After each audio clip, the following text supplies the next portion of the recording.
Next level के अंदर time से प्लेस कर देना चाहिए।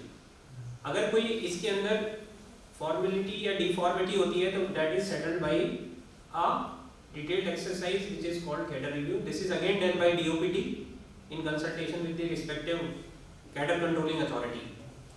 So the basic function is to restructure the cadre. Cadre means total strength of that particular accounting service.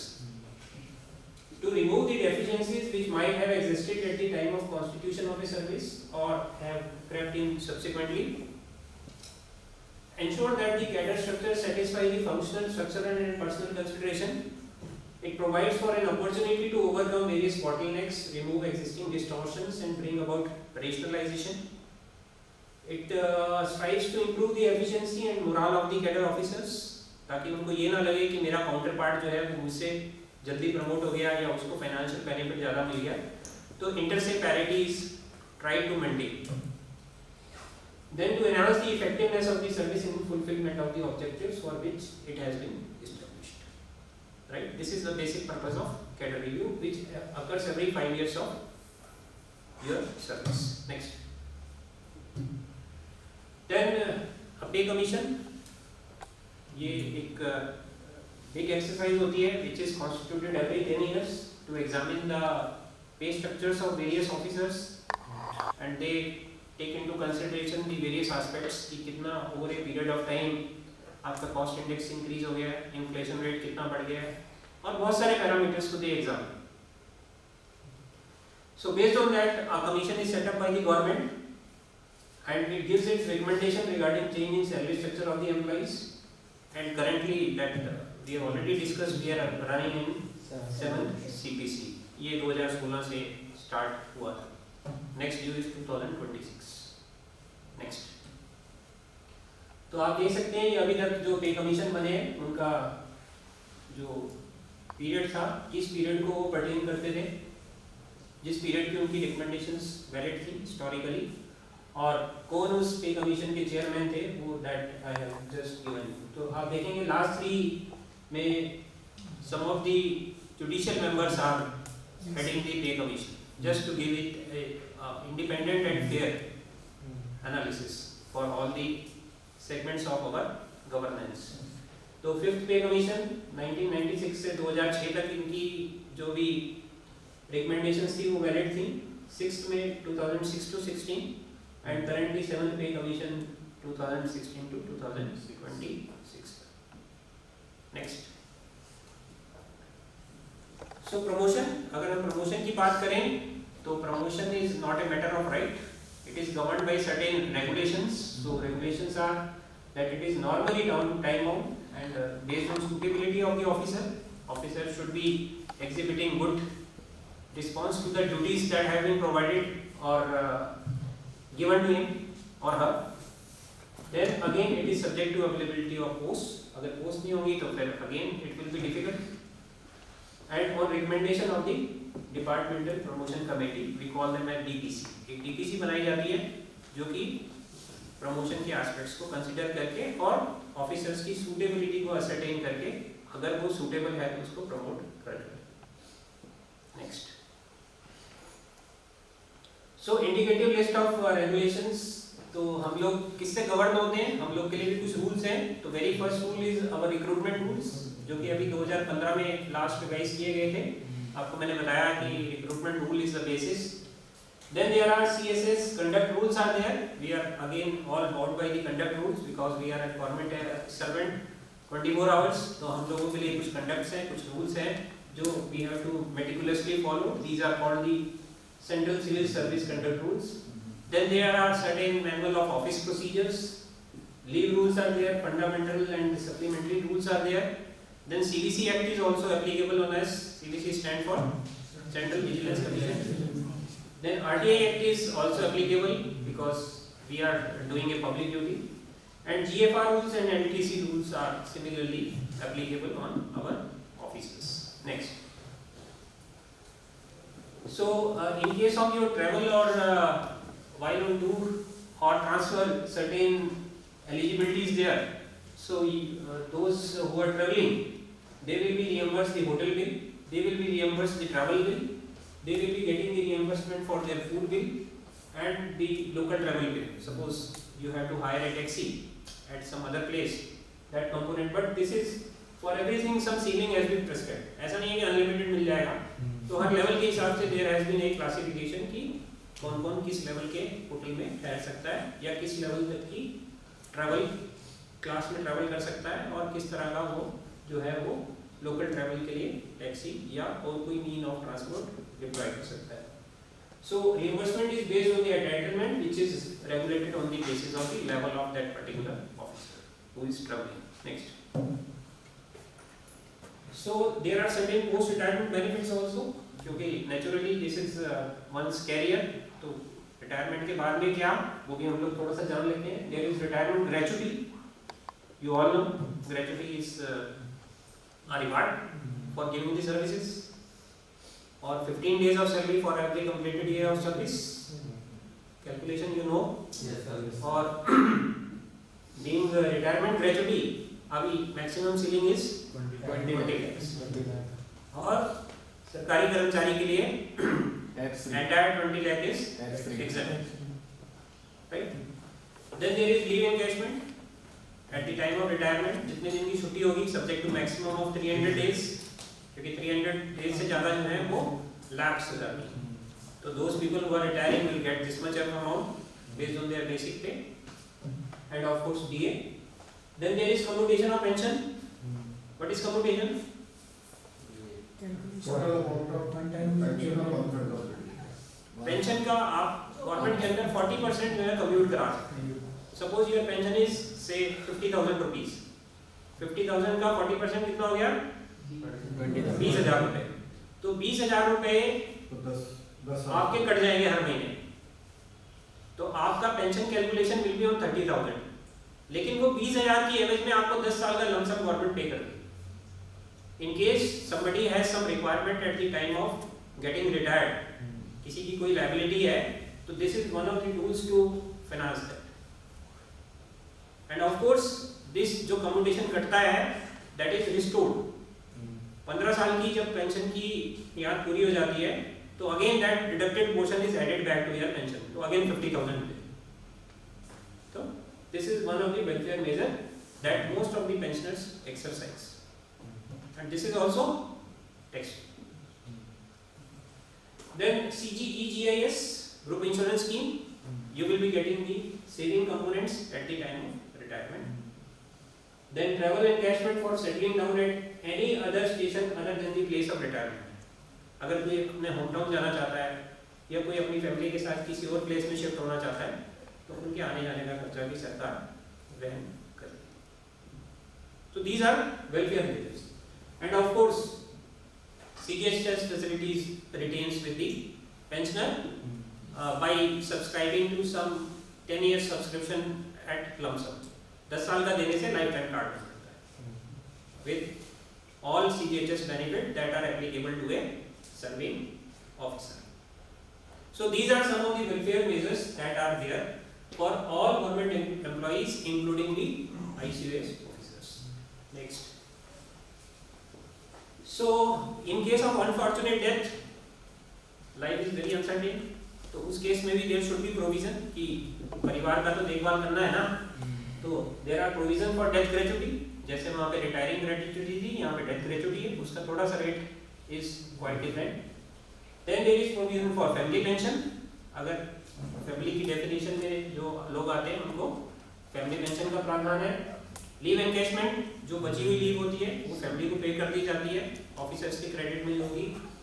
Then CGEGIS insurance component plus saving component दोनों दे देते हैं इस केस में. अदरवाइज आपने पिछली स्लाइड पे देखा केवल सेविंग कंपोनेंट थे, यहाँ पे दोनों दे देते हैं. देन ट्रैवल एनकैशमेंट सेम, अगर फैमिली कहीं और सेटल होना चाहती है तो उनके लिए ये सुविधा उपलब्ध है. और CGHS facility will remain. And tuition fee, hostel fee या बच्चों की कोई अगर पढ़ाई अगर चल रही है तो that will not be disturbed because of the unfortunate absence of that officer. तो वो उनको उनकी एक पर्टिकुलर पीरियड तक मिलता है. Guest tenants of the country, of course ऐसा सोचा जाता है कि सरकार जो है वो थोड़ा सा लैकलस्टर कई बार ऐसे वो होते हैं, लेकिन I have not felt that. हम लोग जिस ऑर्गेनाइजेशन में जब से काम किया है तो lot of work is done and lot of officers are very sincerely putting in their efforts. So we are working with best of the talents of the country. You will also be working with all those. So this is public service. तो एक satisfaction भी होता है कि जो हमने कभी benefit लिया है that we have to pay to the society. Everything is fair. Rules are same for everybody. ठीक?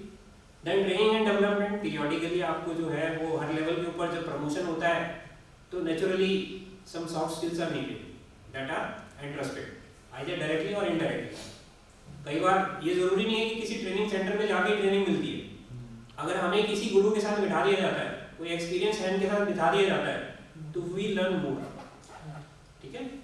सो training and development is a regular process, regular feature in government. Career progression and advancement आपको मैंने बता दिया. Cadre review plus pay commission time to time पूरा आपका जो है salary structure को रीइवैल्यूएट करके और रेशनलाइज कर देते हैं. Then periodic review directed towards self introspection. Periodic review होता है, हर साल एनुअल अप्रेजल होता है ऑफिसर का, तो उसमें वो ऑफिसर को साथ शेयर भी किया जाता है जो उसके सीनियर ऑफिसर ने जो उसके लिए कमेंट्स दी, तो उससे you can improvise yourself. Basic objective is कि आपको पता लग जाता है कि मैं कितने पानी में, मैं क्या सोच रहा हूँ, मैं क्या हूँ. आपके लिए मेरी एक इमेज दूसरी हो सकती है. ठीक है. तो यू गेट टू नो, और that is purely transparent manner. Every you will be reviewed and you will be reported. दोनों के कमेंट्स यू विल नो कि आप जिसके नीचे काम कर रहे हैं और आपके काम उसके कमेंट्स को किसने रिव्यू किया ऑफिसर ने. You will get to that will act as an introspection कि मेरे को क्या सुधार करने की और आवश्यकता है. Then chance to make a difference because you are working with the policies, you are working with the government decision. हो सकता है कि आपका एक आइडिया जो है वो दुनिया बदल दे. ठीक. So you have that spark in you. So interesting and challenging work with lot of learning, क्योंकि लर्निंग इज एवरीडे एक्टिविटी. जब हम लर्न करना छोड़ देते हैं तो मेरे ख्याल से जीना छोड़ देते हैं. तो इट इज कंटिन्यूअस एक्सरसाइज. आपका दिमाग का इस्तेमाल होता रहेगा. आपके सामने रोज नई नई प्रॉब्लम्स रखी जाएंगी and you have to give a solution rather than becoming a part of the problem. You have to think out of the box how to resolve this. So you will get an excellent opportunity. कहीं books में नहीं लिखा होगा कि इसका क्या solution है, but you have to do by applying your mind and common sense. Most of the decisions are based on our common sense, right? So industry exposure both at micro and macro level. You will be associated with a lot of industries for pricing, for price fixation. And that course you may have to interact, you may have to collect the data because cost analysis can be done only when shared. So you will get the opportunity of interacting with various industries, industry bodies, manufacturers and all those things which are part of your job profile. Then work-life balance, nothing to say about that. Next. So performance review, I have told you that there is a review system for all the officers. So we call it as an annual performance appraisal report. This is functional since 2010-11. So earlier it was called annual confidential report. So this report was confidential. Nobody came to know कि क्या उस बंदे ने काम किया है. But 2010-11 के बाद में इसको थोड़ा सा streamline किया गया, इसको rationalize किया गया, and now it is a public document just for you, not for any public. कोई और नहीं आपका इससे कोई मैटर रखता है कि आपका कितना उसके अंदर ग्रेड है या आपकी क्या परफॉर्मेंस है. But you get to know कि आपको किस तरह से असेस किया गया है, क्या आपकी जो है वो बेटर क्वालिटीज है और कहाँ पे there are further scope for improvement. So it is a 3-tier system. पहले इंडिविजुअल अपना जो है वो रिकॉर्ड करता है कि मैंने इस साल में ये काम किया. फिर उसको जिसको आप रिपोर्ट करते हैं वो रिपोर्टिंग ऑफिसर उसमें अपना कमेंट्स देता है. एंड फाइनली रिव्यूइंग ऑफिसर जो है वो उसको दोनों के कमेंट्स को देके फाइनली अपना कमेंट देता है. तो that is review. So it is called the 3-tier system. So appraisal, reporting and review, 3 tiers. Next. So now the question comes. ये सारी बातें तो आपने देख ली, बड़ी ग्रीन पिक्चर मैंने आपको दिखाई, लेकिन अब असली बात ये है कि what is the right time to start preparation for this examination? Now. Very good. अभी से स्टार्ट कर दो, क्योंकि अगर आपने एक अच्छा बेहतर कैरियर सोचा है तो आई एम नॉट गारंटिंग यू कि आपको यहाँ पर हो जाएगा, लेकिन कहीं ना कहीं ये आपकी पढ़ाई काम आएगी, दैट इज फॉर श्योर। तो आज से ही आप लग जाइए, थोड़ा सा टाइम अपना उन एक्टिविटीज़ को आप अपना सिर्फ माइंड को लगा के देखिए कि हम बहुत सारी एक्टिविटीज़ में इंडल्ज हैं जो हमारे लिए यूजलेस है, हमारा टाइम वेस्ट कर रही है।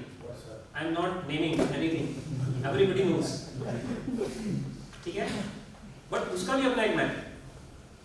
बट अब इस स्टेज पे आके यू आर मैच्योर्ड इनफ कि आप दोनों चीज़ों के बीच में डिमार्केट कर सकते हैं कि कौन सी चीज़ आपके हित की है, कौन सी आपके हित के लिए नहीं है।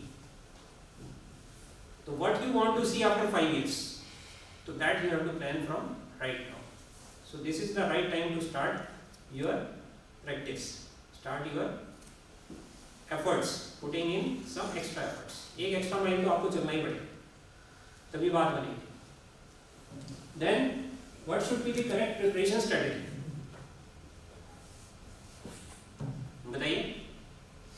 सर एक टॉपिक को हम ऐसे नहीं पढ़े कि हमें पेपर क्रैक करना है, हाँ, एसेंशियल होके पढ़े, मतलब छोटी हाँ, थोड़ा सा आप उसको क्रिटिकली देखिए, किसी भी क्वेश्चन को आप क्रिटिकली सोचिए कि इसका आंसर यही क्यों है, बाकी को 3 में से क्यों नहीं हो सकता। Then you will reach upon the conclusion the this is the right answer. But उसके लिए आपको फंडामेंटल आपका बेसिस क्लियर होना चाहिए, सिर्फ रटने के लिए नहीं है कि कुछ क्वेश्चन हो सकता है आपने किसी किताब से पढ़ लिए, आजकल बहुत सारी बुक्स आ रही हैं, बहुत सारे आपको हेल्पिंग एड्स मिल जाएंगे, उसमें कुछ क्वेश्चन आपको लगता है तो रिपीट हो रहे हैं, but that is not knowledge gain, that is रटा रिविजन। ऑब्जेक्टिव टाइप क्वेश्चन में सबसे ज्यादा प्रॉब्लम ये है, सबसे ज्यादा प्रॉब्लम ये आती है। तो what you have to do, you have to read from the basic books. चारों आंसर एक जैसे ही लगते हैं, चारों आंसर कई बार एक जैसे लगते हैं, तारे जमीन पर आ जाते हैं, ठीक है। तो उस चीज को देखते हुए what you have to do, you have to read from the basic things, right. तो यू आर राइट कि right time is today and just now, अपना माइंड मेकअप करिए और लग जाइए, नथिंग इज इम्पॉसिबल, ठीक है। तो जब और लोगों ने किया तो आप भी कर सकते, आपके अंदर कुछ 1% भी किसी से कमी नहीं। When you are sitting here in this hall, in this August gathering, then how long should I need to study daily to cover all my topics well within time? It again depends upon your personality. कुछ लोग 2 घंटे पढ़ के ही जो है वो exam clear कर लेते हैं, कुछ लोगों को थोड़ा टाइम ज़्यादा लग जाता है। तो आप अपने आप को एसेस करिए कि आपको कितना टाइम चाहिए। अभी क्योंकि फ्रंट इज नॉट ओपन, तो अभी सबके पास बराबर time that you have to manage, क्योंकि हो सकता है आपकी अपनी भी कुछ कमिटमेंट हो। कुछ लोग जैसे बता रहे थे कि दे आर वर्किंग समवेयर, कुछ लोगों की कुछ फैमिली ऑब्लिगेशंस हो सकती हैं, कुछ लोगों के लिए कुछ और कंस्ट्रेंट्स हो सकती है। I am not going into that, but you are the best person to decide कि how you have to manage. But you can manage, इतना मेरे को पता है, यू कैन मैनेज। तो try to be assertive, try to be competitive and try to be result oriented. जो पढ़ो target के हिसाब से करो, क्योंकि दुनिया बहुत बड़ी है, आपका टारगेट सिर्फ ये है, बाकी सब जगह नहीं है, ठीक। So what to do when mental tiredness and boredom strikes? Again your personal choice, but उसको थोड़ा सा लिमिट करिए, ट्राई टू, क्योंकि I will give you a term that change of work is rest. तो अगर आप एक ही काम करते करते थक गए हैं, बोर्डम हो गए हैं, तो थोड़ा सा अपने आप को किसी और काम में लगा लीजिए। क्रिएटिव काम सोचिए, कुछ अखबार पढ़ लिया, कुछ मैगजीन पढ़ ली, किसी छोटे बच्चे की हेल्प कर दी, किसी को पढ़ा दिया, उससे आपका ही ज्ञान बढ़ेगा, ठीक है। या घर के किसी काम में हेल्प कर दिया, तो your mind will be diverted, you will feel refresh. कुछ भगवान का नाम ले लिया, तो these all things are our Sambal, and you will appreciate कि you will gain from that. किसी भी चीज को छोटा मत समझिए अपने लाइफ, राइट। थोड़ी देर पेरेंट्स के साथ बैठ जाइए, वो भी बड़ा सूदिंग होता है, right. Then what to do what would I do to stop indecisive and deferring my needs in regard to preparation? Again, you have to be decisive, not indecisive. अब आप यहाँ तक आ गए हैं, that means आपने कुछ सोचा है. अब इस टेम्पो को ब्रेक मत करना बस. Try to go in a right direction. चलते रहिए, चल पड़िए एक बार. कहीं ना कहीं तो पहुँच जाएंगे, पक्का. Right? And what is the appropriate way to stay focused for board during exam preparation? तो वही है कि अपना एक टाइम टेबल बनाइए, अपने आवर्स फिक्स करिए, और ये मत सोचिए कि ये तो मेरे को आता है. जहाँ पे हमें इस चीज़ का कॉन्फिडेंस हो जाता है ना कि आता है, वही हमें पीट देता है. और ये उन सबको पता होगा जिन्होंने एक अटेम्प्ट से ज़्यादा लिया पास करने में. उनको लगता है था कि भाई ये तो मैंने सब पढ़ा है, इसमें तो मैं रह ही नहीं सकता, और उसी ने पलटी मार दी वहाँ. तो बी वेरी वेरी केयरफुल कि आप ये मत सोचिए, अपने आप को ये मत सोचिए कि मैंने सब कुछ सीख लिया, क्योंकि लर्निंग नेवर स्टॉप्स. आप उस चीज़ को भी, जिस चीज़ को आप जानते भी हैं, उसको भी लूज एंड मत छोड़िए. पढ़िए, ज़रूर पढ़िए उसको. उससे रिलेटेड क्वेश्चन कहीं और मिल जाते हैं तो अटेम्प्ट करिए. आपको लगेगा कि ये सब तो आता है, why to waste my time, लेकिन वो टाइम वेस्ट नहीं होगा आपका, कहीं ना कहीं उसका बेनिफिट आपको मिलेगा. Then what to do to stay active for preparing days. तो स्टे एक्टिव के लिए तो यही है कि मेक योर लाइफ डिसिप्लिन. थोड़ा योगा करिए, थोड़ा मेडिटेशन करिए, सुबह जल्दी उठिए, रात को टाइम से सोइए, और अपना फोकस पे रखिए कि मेरा टारगेट ये है. सब सिंपल सी बातें हैं, यू ऑल नो, बट मैं थोड़ा सा आपको इग्नाइट कर रहा हूँ ताकि यू स्टार्ट फ्रॉम नाउ. और लास्ट डे में क्या होता है कि हम लोग बड़ा कैजुअली ले लेते हैं. लास्ट डे में हमें लगता है यार ये तो हमने पढ़ा नहीं, हमारे बस की बात नहीं. ऐसा नहीं आना चाहिए मौका. थोड़ा थोड़ा पढ़ो, 1 घंटा रोज पढ़ो, 2 घंटा रोज पढ़ो, जितनी आपको लगता है कि आपको प्रिपरेशन करने से. मैंने आपको टॉपिक बता दिया, सब्जेक्ट बता दिया, किस टाइप का पेपर आएगा, वो भी आपको भी मैं छोड़ दूंगा आपके पास में. आप उसको देख लीजिए कि आप कितने पानी में, and then go by. And I assure you कि कोई इतना बड़ा काम नहीं है. You can, you all can, right? Next, तो ये कुछ क्वेश्चन थे, और ये एक छोटा सा आपके लिए स्लोगन में छोड़े जा रहा हूँ. परिश्रम वह चाबी है जो सौभाग्य के द्वार खोलती है. तो अल्टीमेटली आपको परिश्रम करना है, अल्टीमेटली आपको हार्ड वर्क करना है. That will repay you even for your next preparation. ठीक है? आपके पेरेंट्स ने कोई मेहनत करी होगी जो आप यहाँ पे बैठे, बिलीव मी. ठीक है? तो आपने भी वही परंपरा में निर्वाह करना और मेहनत करनी. राइट? तो थोड़ा सा मैं आपको और इंसाइट दे देता हूँ. Next slide. तो ये हमारे कुछ सर्विस ऑफिसर्स हैं. They get the interaction of meeting with some stalwarts of our country. Jaitley साहब के साथ में हमारे सर्विस चीफ हैं. तब ये एडिशनल चीफ होते थे, बाद में ही became the chief of our service, A.K. Singhal साहब. नेक्स्ट, हमारे सर्विस चीफ. और ये मुर्मू साहब हैं जो बाद में LG बने थे जम्मू कश्मीर के, जम्मू के, इनफैक्ट जम्मू एंड कश्मीर के. और अभी ये फिर CAG हैं प्रेजेंट, गिरीश चंद्र. नेक्स्ट, तो ये हमारे कुछ सर्विस ऑफिसर्स हैं. We also have Indian cost account service day every year during August. तो सारे ऑफिसर्स वहाँ पे कोशिश करते हैं कि कोई ये, क्योंकि आप डेट देख रहे होंगे 2019 की है, तो उसके बाद से तो कुछ परिस्थितियाँ विषम हो गई कि इस तरह का हम गेट टुगेदर नहीं कर पाए. But these opportunities you get to interact with the officers. Next, so next is nothing but thank you all for your thank you. 1995. ठीक है? तो मैं तो बहुत पुराने टाइम का हूँ. और but age does not matter. Matter is कि आप कितनी जल्दी अपॉर्चुनिटी पा जाते हैं. उस टाइम में एग्जाम थोड़ा सा हम लोगों का लेट होता था, कैडर साइज छोटा होता था, और अब कैडर साइज बढ़ा है. ठीक है? उस समय लेस देन 100 लोग थे, तो नंबर ऑफ पोस्ट बहुत कम होती थी. हमारे टाइम में देयर वर ओनली 5 पोस्ट, और that was advertised after 10 years. 8 to 10 years gap was there. तो इसलिए थोड़ा सा वो था. तो don't go by the age specific. किसी को एग्जांपल मत कोट करो और ना बनो, आप अपने एग्जांपल खुद. ठीक है? सर यस, जैसे प्रोबेशन पीरियड 2 इयर्स का होता इसके अंदर होती है है तो रिक्वायरमेंट ठीक है? तो उस मिनिस्ट्रीज के अंदर जहाँ पर हमारी पोस्ट होती है और you are eligible for that, तो it is just a simple process of moving one officer to the other. Normally जब प्रमोशन होता है उस टाइम में किसी को हम चेंज करते भी सेम मिनिस्ट्री में नहीं रखते हैं, तो मिनिस्ट्री उसका नॉर्मली प्रमोशन के टाइम पे चेंज हो जाता है। So is there any chance from transfer from CPSC? From CPSC से transfer direct ICOS में? I think he's asking about lateral entry.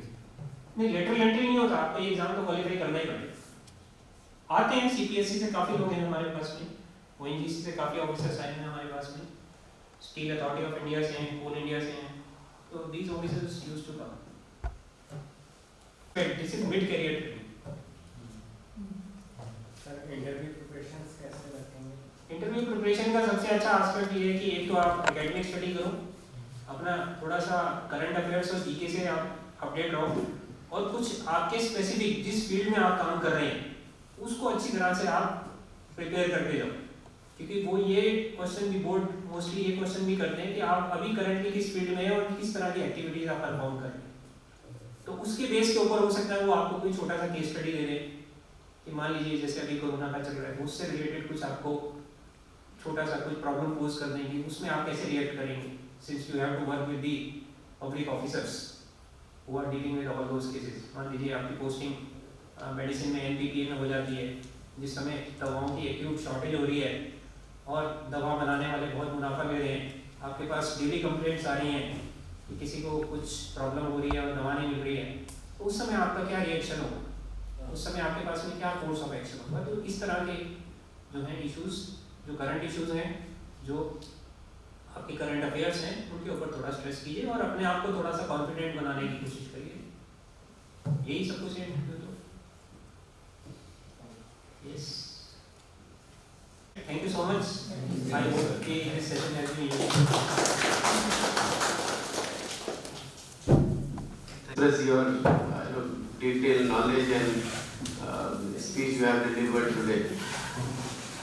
Sir, दो तीन चीज़ें ऐसी हैं जो मेरे भी दिमाग में आ रही हैं कि इतना डिटेल एनालिसिस और इतना ज़्यादा डिटेल नॉलेज किसी भी चीज़ के बारे में मुझे नहीं लगता कि शायद कोई कोचिंग वाला या कोई प्रिपरेशन करवाने वाला कोई सेंटर किसी भी एग्जाम के बारे में, किसी कोर्स के बारे में दे सकता है, क्योंकि sir already Indian cost accounting services में हैं और सर्विस कर रहे हैं, तो इतना इनसाइट केवल सर ही दे सकते थे। मुझे नहीं लग रहा है कि किसी के पास इतना नॉलेज होगा कि वो कोई भी इतना ज़्यादा बता पाएगा इस सर्विस के बारे में। नहीं, ऐसा नहीं है, अभी these all people are budding और It is a practical knowledge. हाँ बिल्कुल, प्रैक्टिकल नॉलेज है, Real knowledge. हाँ रियल नॉलेज है। सर होता क्या है, कई बार जैसे हम देखते हैं कि प्रिपरेशन करवाने वाले जैसे यूट्यूब में काफी सारे मिल जाते हैं या हमारे सेंटर्स में काफी सारे लोग हैं। हाँ बिल्कुल, But it is a practical. Yes, वो उन लोगों का क्या होता है कि वो लोग एक सेट पैटर्न में बताते हैं चीजों को कि भाई ये ऐसे होगा, ये ऐसे होगा, वो सारे इधर उधर से नॉलेज गैदर करके। लेकिन जो प्रैक्टिकल चीज है कि जो आदमी ऑलरेडी कर रहा है और जिस आदमी ने वो फील किया हुआ वो चीज, वो जब इस चीज को डिलीवर करता है तो उसमें एक एनर्जी अलग लेवल की होती है। तो on behalf of the NIRC sir, thank you so much, और हम चाहेंगे कि ऐसे ही आपकी सर्विसेज हम लेते रहें, और हम लोग जैसे हमने पहले भी बोला था कि हम एक सीरीज ऑफ एग्जाम प्रिपरेशन जो है सर करेंगे बच्चों के इंटरेस्ट लेवल पे। तो certainly we will ask you further for your support in the future. तो जैसा कि सर ने बताया, मेरे को दो तीन चीजें बहुत अच्छी लगी इसमें। ये देखिए, हर आदमी का बचपन में एक सपना होता है, अगर जो सर्विस क्लास बैकग्राउंड से आता है, उसका पेरेंट्स भी बोलते हैं और वो भी सोचता था ग्रेजुएटेड ऑफिसर होना चाहिए। तो ये एक सबसे बड़ी चीज है कि आप सीधे से कॉस्ट अकाउंटेंट होने के बाद में आप एग्जाम की प्रिपरेशन करते हैं और सीधे ग्रेजुएटेड ऑफिसर बनते हैं। बहुत ज्यादा लफड़ा नहीं है कि उतना ज्यादा टफ भी है कि आईएएस के लेवल का टफ भी नहीं है, मुझे लगता था जैसा सर ने बताया, और आसानी से आप एक ग्रेजुएटेड ऑफिसर बन सकते हैं। दूसरी सबसे बेस्ट चीज मुझे लगी 35 इयर्स।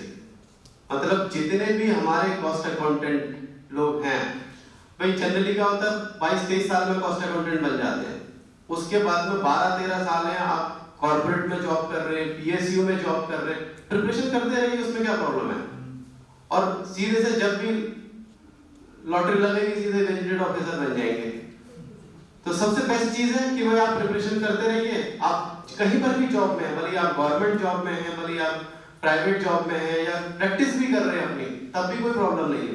मतलब अगर आपने ड्रीम ले लिया है कि भाई ये इंडियन कॉस्ट अकाउंटिंग सर्विसेज में जाना है, तो आप सर्टेनली चले जाएंगे, क्योंकि पीरियड आपके पास बहुत लंबा है। मतलब आपके पास 12-13 साल है, 12-13 साल तक आप प्रिपरेशन करते रहेंगे, आपके पास सभी कुछ उसमें आ जाना है। और दूसरी एक बहुत बढ़िया चीज सर ने बताई कि 174 वैकेंसीज वहां पर होती हैं, और अभी करंटली 122 है, यानी कि बहुत बड़ा गैप। अभी 50 का तो यही दिख रहा है सामने सामने कि भाई जब भी आएगा तो मुझे पता है कि ये बल्क में आने वाला है। तो और सबसे अच्छी चीज ये है कि सबसे पहला तो हमारा डोमेन है, because we are the cost accountant and this is created initially for the cost accountant. तो जब अगर ये कॉस्ट अकाउंटेंट के लिए क्रिएटेड है तो हम लोग इसमें पीछे क्यों रहेंगे? ऑब्वियस सी बात है, क्योंकि हम लोगों का जो कॉस्टिंग का एक्सपीरियंस होता है वो दूसरा मैच कहां कर सकता है, कोई प्रोफेशन मैच ही नहीं कर सकता। तो हम लोगों को बस फोकस ही होता है जब गवर्नमेंट के पास में या इंटरव्यूअर के पास में अल्टरनेट नहीं है तो उसको तो वैकेंसी फिल करनी है ना। और जब उसको वैकेंसी फिल करनी है तो वो कोई ना कोई को तो फिल करेगा। अब हमारे पास अगर कॉम्पिटेंट कॉस्ट अकाउंटेंट मिलेगा तो ऑब्वियस सी बात है इंटरव्यूअर हमेशा क्या प्रेफरेंस करेगा, या जो भी प्रेफरेंस करेगा भाई कॉस्टिंग का नॉलेज, क्योंकि कॉस्टिंग का प्रोफाइल है तो कॉस्टिंग का नॉलेज वाला ही लेगा। और आप देख लीजिए कि कंपटीशन कितना आसान है। मैं आपको एग्जांपल बताता हूं। पहली चीज तो यह है कि जब कॉस्ट अकाउंटेंट ही वहां पर रिक्रूट होने हैं, क्योंकि जब अगर कॉम्पिटेंट होगा तो कॉस्ट अकाउंटेंट होगा, तो दूसरे वाले का कहीं रोल नहीं बनता, पहली चीज। दूसरी चीज ये है कि कॉस्ट अकाउंटेंट एक एवरेज देखना, आप एक साल में 2000 निकलते हैं, ठीक है। उन 2000 में से कितने सारे लोग तो जॉब में चले जाते हैं प्राइवेट में, कितने पीएसयू में चले गए, कितने प्रैक्टिस कर लिए, लिमिटेड लोग बच रहे हैं इस प्रिपरेशन को करने के लिए। अब आप देख लीजिए जब आपके पास दूसरे प्रोफेशन वाले से एक तो एज ये है कि आप कॉस्ट अकाउंटेंट हो, आपके पास कॉस्टिंग की नॉलेज है, दूसरा आपके अंदर भी जो कॉस्ट अकाउंटेंट हैं जिनसे आपने फाइट करना है वो लोग भी ऑलरेडी बहुत सारे प्लेस हो चुके होते हैं। बहुत कम लोग इंडियन कॉस्ट अकाउंटिंग सर्विसेज के पास जाते हैं। जब वो जा रहे हैं ना तो लिमिटेड है, और मान के चलिए 12 साल का पीरियड है, तो सर्टेनली ही होना है। मतलब जो आदमी लग गया, मुझे लगता है उसका 90% चांस तो ऐसे ही बन जाता है।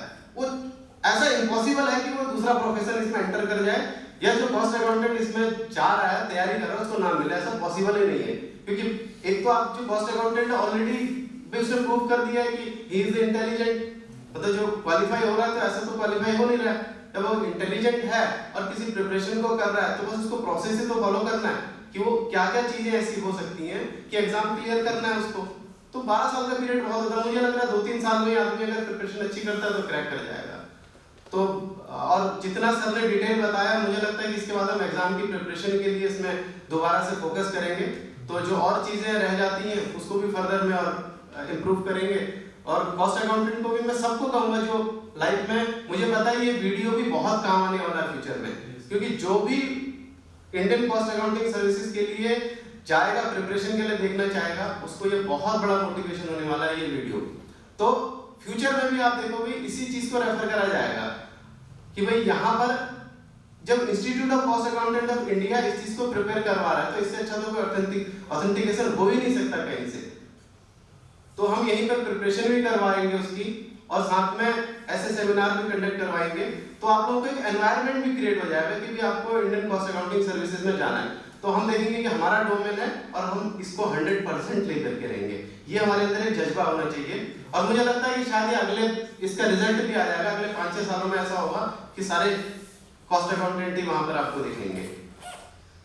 दूसरा, कुछ ऐसी चीजें थी जो सर ने बहुत ही डिटेल में बताई है कि सर्विस, जो कई सारे लोग ऐसे होते हैं जो सर्विस में हैं, अभी गवर्नमेंट सर्विसेज में हैं, सर ने ये भी बता दिया कि उनसे भी ज्यादा एज आपको यहाँ पे मिल सकता है, कि आपको ज्यादा लिबर्टी काम करने की मिल सकती है, आपको ट्रांसपेरेंसी ज्यादा मिल सकती है। कई बार ऐसा होता है कि आदमी सिस्टम के अकॉर्डिंग थोड़ा सा बाउंड हो जाता है, लेकिन यहाँ पर आप देख रहे हो कि जैसा सर ने आपको बताया कि आपको एक्सीलेंस करने का बहुत ज्यादा अपॉर्चुनिटी है। मतलब आप ये देखो कि आपको आपका इस तरीके से रिव्यू हो रहा है कि आपको वो भी पता चल रहा है कि कैसा आपका रिव्यू हो रहा है, प्लस साथ में आपको आपका एक्सपर्टाइज आपको दिखाने का मौका मिलता है। तो इससे बेटर और कुछ हो ही नहीं सकता। और पॉलिसी फ्रेमवर्क में आप आ जाते हो, किसी आप दूसरी गवर्नमेंट जॉब में रहते हो तो पॉलिसी फ्रेमवर्क में नहीं आ पाते हो, लेकिन यहाँ पर आप पॉलिसी फ्रेमवर्क में आते हो और इमीडिएटली जब आप पॉलिसी फ्रेमवर्क में आते हो तो आपको लाइमलाइट मिलता है और आपको साथ में सभी कुछ जो चीजें आपको चाहिए होती हैं वो सारी चीजें यहाँ पे मिलना स्टार्ट हो जाती हैं।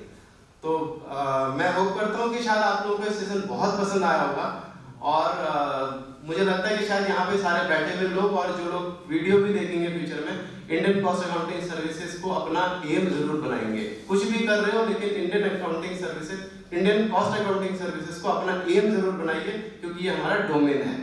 तो इसी के साथ में मैं वोट ऑफ थैंक्स के लिए मनीष कांडपाल जी को इनवाइट करना चाहूँगा। तो वो लोग वो आपको वोट ऑफ थैंक्स के साथ में प्रोग्राम को समाप्त करेंगे। Thank you so much. Thank you.